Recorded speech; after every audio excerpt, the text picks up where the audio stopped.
Sir, magandang lalaki pa rin po pala kayo hanggang ngayon. Alright. Ano klaseng, sir? Sa special events po ako, Kuya Willie. At hindi lamang yan, package deal pa po. Ano? Kasi po, ako na po yung nagbo-voiceover, ako po yung nag-host, ako rin yung special guest. Ikaw na lahat. Lahat na. Okay, saka ikaw lang ang tao.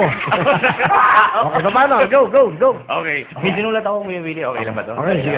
Okay, and now, live from the ABS-CBN Team Kapamilya, proudly present the new Really a Fortune. And now, ladies and gentlemen, please welcome the man himself, Mr. Willie Rebillionaire. Galing nga, malinis. Alright, so ganun ka. Opo. Sa mga sa mga naging intro ka. Opo, yes, sir. Oh, ano pa? Yung mga mo, sir, bingo, ang galing. Yung kanina, kita mo naman ito, Opo. kapasi mo si Barangay Boy. O, paano ka? Sa akin naman, sir, ginagawa ko naman po, nag-iiba. May marami po akong sanib sa katawan. Yan. Nagsi-60 boy. Yun po yung bali talent ko po, sir. Anong talent? Ano po ako ng 60 voices, live on air. Aba, pakita mo na sa amin yan. Okay, talent mo. Opo, sir. Ito na po, si Mark M. Go, Mark! Bigyan mo na, Mark. Mami, mga ano siya. 60 voices po ito, ha? Mababangyan. Mark! Bali ngayon po, Kuya Willie, gagawin ko lang po muna yung kakuntian lang nung ngayon. Kasi pag kinumpleto ko yun, baka konsumuhin natin yung buhay. Okay, hindi ba sa'yo pinaka-popular? Opo. Okay? Go, Mark M. And now, ladies and gentlemen, please welcome live on stage a man with 60 voices. Please welcome Mr. Mark M. And now, wala pong personal at kwentuhan lang. Ako po si Mark Logan. Meron akong kwento. Atin ito. Ngunit itong si Lola Chis ang habang si Lola Chis sa bayhag. And now, ladies and gentlemen, please welcome Mayor Fred Lim. Ang kabataan, ang pag-asa ng bayan dito sa Maynila. Bawal ang droga. Siyempre pa hindi magbabali si Ted Bailon. Public service lang po, wala pong personalan, bato-bato sa langit, ang tamaan, huwag magagali. Ang pikon ay laging talo, ito na sigaw ng sambayanan. Hoy! Gising, naglilingkod saan man sa mundo. At siyempre ba, hindi na magpapawala si Casabel Gas. Sino at ano? Yan ang dapat na mga pakatutukan. Narito ang mga dokumentadong pagsisiyasat na nakalap ng ABS-CBN at ng Zoco.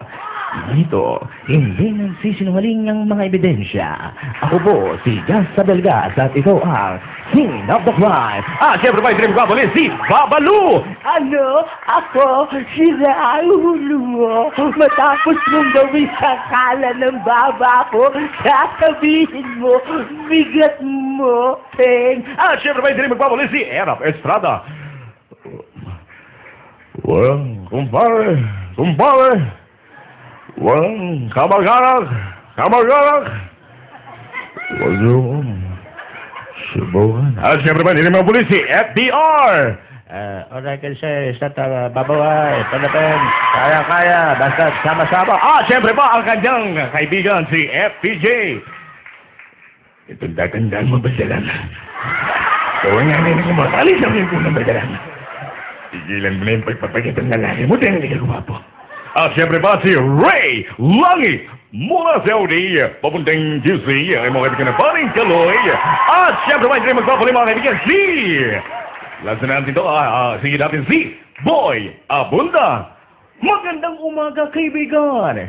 Good morning, Chrissy. Kaibigan, usap tayo.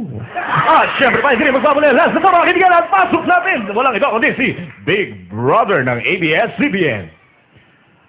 Robbie, kunin mo ang damit ni Willie Rebillionaire.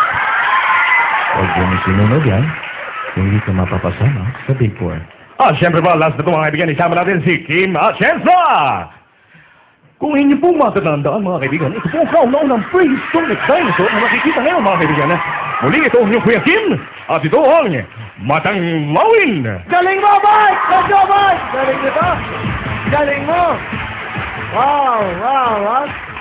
Pwedeng gamitin to, Pwedeng gamitin to. Dito, iba-iba, Voice over, pwede to. Okay. Malay mo, ito ng break mo. Hindi, magaling ka, Timo. Dahil magaling ka, meron kang 10,000!